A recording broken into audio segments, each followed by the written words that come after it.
হচ্ছে মুন্ডেশ্বরী দামোদর নদী, এটা দামোদর নদী, বাট সামনের দৃশ্যটা কত সুন্দর তোমরা শুধু দেখে নাও।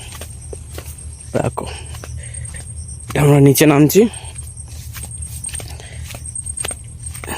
কাশ বাগান।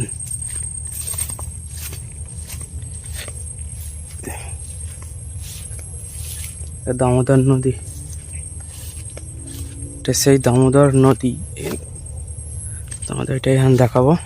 দেখো কি অবস্থা, দেখো এই দিকটা।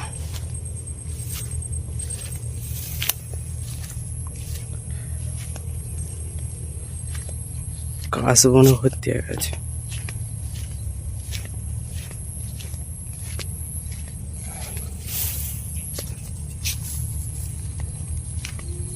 সবাই মাছ ধরছে এখানে।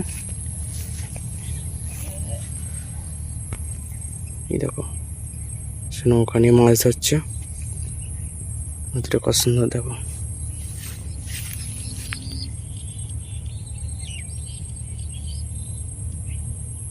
এখনো জল বাড়েনি, জল বাড়লে ওরা দেখার মতো হয়। এরকম জল বাড়লে সেই ভিডিও তোমাদের জন্য আসবে। এখন পর্যন্ত এইটুকু। ভিডিওটা যদি ভালো লেগে থাকে একটি লাইক, একটু কমেন্ট করে দিও। আর চ্যানেলে যদি নতুন হয়ে থাকো চ্যানেলটিকে সাবস্ক্রাইব করে দিও। চলো দেখা হচ্ছে নেক্সট ভিডিওতে। টাটা।